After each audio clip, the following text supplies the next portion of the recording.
Hey, what's happening, Trojan family? Welcome to the USC LAFB show here on the LAFB network. We are Los Angeles Sports. This is your daily dose of USC Trojans news and chatter. Game day eve, early kickoff, 9 a.m. In Champaign, Illinois. There was some confusion, I guess, last night, some conflicting reports. You know, it doesn't matter at this point, but USC did indeed travel to Champaign on Thursday. They've been there all day today, getting ready for their early kick tomorrow and what's going to be a great game. So the Madman and myself previewed that game. You can watch it right here on the USC LAFB YouTube channel. If you have not already, you can find it on LAFBnetwork.com. So talking matchups and whatnot, because it's going to be a great game. Can't wait to watch it with you all. We'll be live tomorrow post-game, right after the game. So make sure to subscribe to the channel right here, USC LAFB, so you get notified once we go live, and you can join myself, Tim Prangley, most likely the Madman, maybe the coach, might be all four of us, might be two of us, but you'll get some rendition of the USC LAFB crew post-game, hopefully talking about a great Trojan victory. I've been teasing this week a recruiting video breaking down really all of the happenings from a massive visit list on last Saturday. I'm going to have that out for you tomorrow on Saturday. I'm, compiling everything. I'm getting a bunch of articles up on LAFBnetwork.com, so I want to make sure I have all the info for you, and I'm not just kind of ad-libbing here. So that'll go up tomorrow, probably, tomorrow early or late afternoon, early evening after our live, and then I'll get that recruiting news out. But you can see the current recruiting news at LAFBnetwork.com right now, so go ahead and check that out. But I wanted to jump on here today and talk two things quickly. One, Makai Lemon and his dominance, and whether or not I believe we should begin having the discussion that he is the best receiver in college football. I think it's worth the discussion. So we'll talk about that. And I just wanted to comment really quickly. There's my good buddy Ryan Cartjay, who writes for the LA Times. He captured a clip of Lincoln Riley on Wednesday, kind of talking about the early kickoff.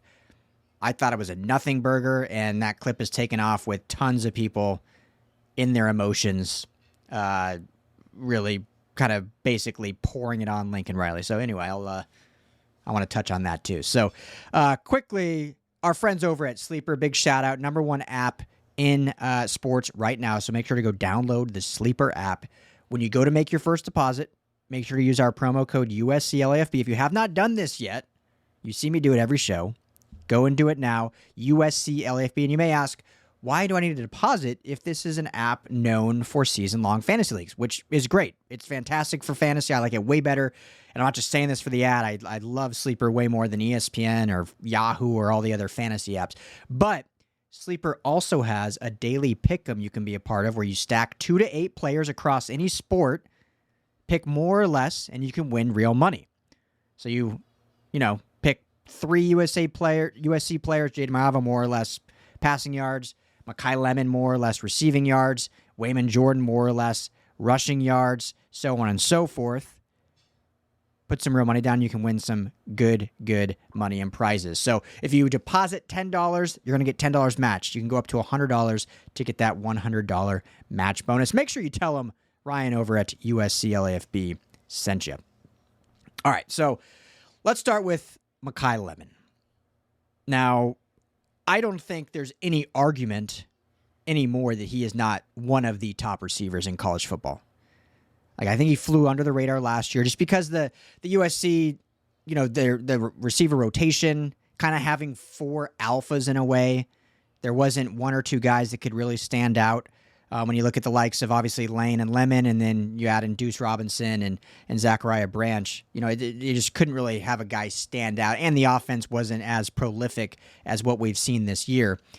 But I think this year, his ascension, along with Jacoby Lane, I know he missed last game, but I think Jacoby Lane can still be in this conversation as one of the top dudes just because of the talent and the different stylistic that he plays gets added to that. But just talking specifically Makai Lemon, I don't think there's any argument anymore. When you see just the consistency, when you see just how confident he is, what he can do after the catch in terms of yak. He can do it all. And for a guy that's maybe not like massive in stature, when you talk about 5'11", 200 pounds or so, he's got good enough speed. You know, he's not Tyreek Hill out there, but the dude's definitely not slow, and he can break away, as he's proven that multiple times this season. He can run on the outside or from the inside. And so he really is kind of that do-it-all guy that, you know, may not be the most elite at really anything, but he's really damn good at everything. Also a willing blocker and a really good blocker, which I think is so underrated in this USC Lincoln Riley offense. And that's what translates to the next level and why guys end up getting picked. You're always going to have that receiver that's kind of the unicorn that a team's going to go after because of this potential ceiling. But then you're going to have guys like Makai Lemon that everyone actually wants. And maybe a team is like, oh, do I want to use a top 15 pick? But when they do, or if they decide to wait and he falls, they're more like they end up making more money because of him, right? The GM gets called a genius because of him. And that's how good he is. So statistically wise, he's already proving he's one of the best, right? 24 receptions, 438 yards, 3 touchdowns, has an 18.3 yard per catch average. There's a ton of receivers out there. I'm not going to sit here and pretend like I know all of them. Obviously, I try to stay really in the know with just college football in general when you look across the landscape and all these great receivers. But I think pretty consensus, most people would say Jeremiah Smith of Ohio State is probably the best receiver in college football right now. I think that would probably be consensus. And I don't think those people are wrong. I think you can have Makai Lemon in that discussion now, right? Am I sitting here right now saying like 100% Makai Lemon's better? I mean, I love what he brings to the table, but I don't know if all I'm trying to say is it's a discussion now. And here's kind of where I think the discussion goes, in my opinion. And you can compare 2 NFL players, one former USC Trojan. First off, statistically, Jeremiah Smith, 20 receptions, 315 yards, also 3 touchdowns. So 100 and, what am I, not good at math, 20-ish less yards, 4 less catches, same touchdowns. A little less average. Now, Jeremiah Smith has only played 3 games. However, technically, Makai Lemon's only played 3 games. Because of the first 2 games, he only played a half in each. So, same thing. He's only played 3 games, really, when you break it down like that. So, for all the casuals saying, like, well, he's played an extra game. Well, he actually hasn't. He really has only played 3 games. But I look at it when you kind of, and you can, this makes it, in my opinion, a better comparison. When you look in the NFL, and you compare Amon-Ra St. Brown and Jamar Chase.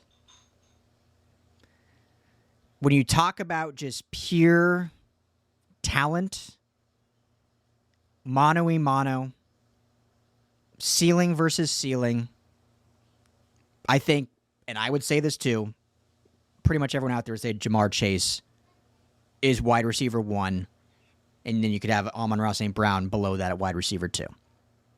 I think that's kind of the same with this conversation. I think mano-a-mano, size, skill set, speed, ceiling, Jeremiah Smith is probably the better talent-wise receiver than Makai Lemon. I mean, Jeremiah Smith, 6'3", 225. So just the size alone and then what he's able to do with the ball in his hands, his youth, only a grade lower but 2 years younger. I think that's fair. But also when you look at the receiver position, right, you got to look at production. You can have all the talent in the world, but like I've said many times, I feel like I'm beating a dead horse, but receiver is like the most dependent position in all of football. So sometimes the guys with the most talent don't end up being the best receivers. A lot of times they do. Like Jamar Chase probably is. But Amon-Ra St. Brown, no one's, I don't think anyone's saying he's like way beneath him. So, I mean, it's kind of a discussion almost not worth having because it's kind of just who would you rather have in maybe certain situations. But the only reason why I wanted to pose it, and I would love to get your guys' discussion and comments, is it worth at least having a discussion? Has Lemon done enough through 4 games to say, hey, this dude is just as good as Jeremiah Smith? Or should at least be in that upper echelon conversation, which he obviously was not going into the season. Now, he was a Biletnikoff nominee, And I think all of us on the West Coast were like, yeah, this dude's special. Like, he should get talked about more. But nationally, Makai Lemon wasn't even in the same stratosphere as Jeremiah Smith or, some of the SEC receivers. I think that's changed. And I think nationally they would agree. Your guys' thoughts. Would love to hear it. So I'll leave that at that. Last thing I wanted to quickly talk about is so Lincoln Riley was asked on Wednesday about the schedule of the games, obviously playing the 8 p.m. kickoff Michigan State, then getting the 9 a.m. kick against Illinois tomorrow. And, basically said, like, it's funny to have the absolute latest possible kickoff time and the very next week the absolute earliest possible kickoff time. It's not ideal. We don't make the schedule clearly, but not going to use that as an excuse. You got to learn to adapt, and we're taking into account different things we can do to make sure we're in the right position, and blah blah blah blah. I thought it was a nothing burger, in my opinion. Well, this thing, and good for you, Ryan Karche. Hopefully, you got some followers at it. You got some. This thing blew up. This clip, and a resounding amount of comments, quote tweets were super negative, bashing hard on Lincoln Riley for complaining, bashing hard on Lincoln Riley and USC killing the Pac-12 so they can't say anything. It's their own fault. Yada, yada, yada. This is why, and I'm not even trying to sit here and like defend and do any of this, but this is why a lot of coaches nowadays give the most vanilla, boring answers. Because if they even like attempt to give somewhat an iota of an opinion, it just is met with so much backlash. And this wasn't even like that crazy of an opinion. What coach wouldn't say like, oh yeah, I don't love that we had the latest kick and then the very next week the earliest kick? Like, sure, take all the Pac-12 stuff from 3 years ago when this was decided, yada, yada, yada. But, like, what coach wouldn't say that? So, I mean, all this shows, and I don't think he really cares. Hopefully he's not even looking at Twitter. But all this shows, like, why would you even answer questions then at this point? And everyone's like, well, he should have just said, we'll play anyone, anytime, anywhere.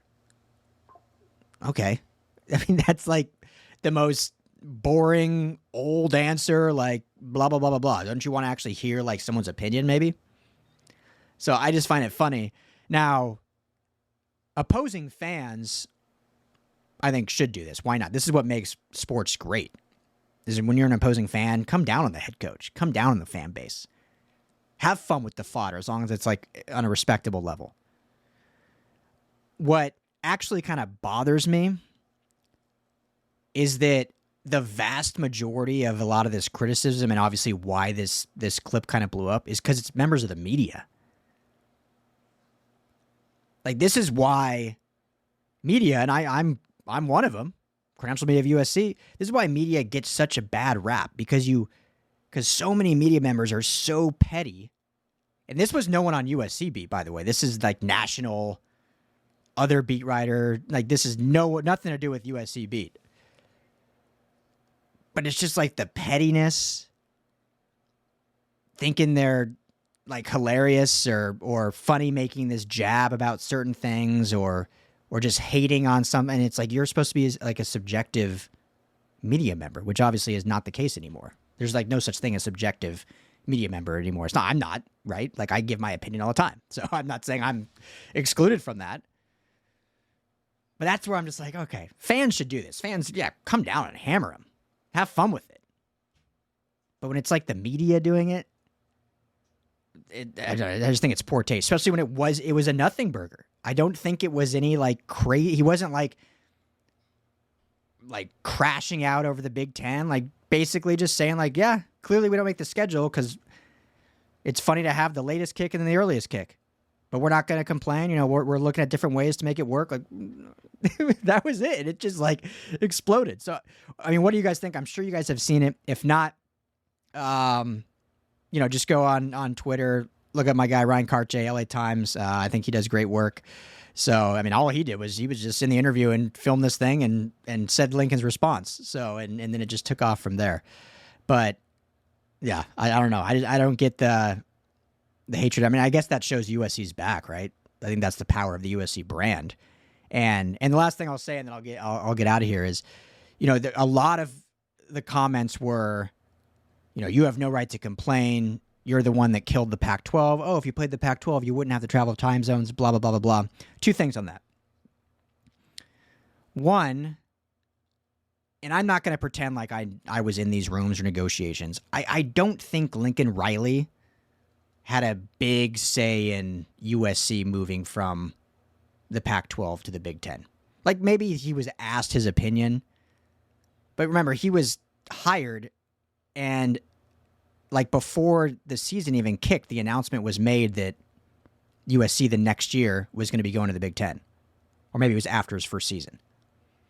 But I mean, that was a Mike Bone, like all those back doors.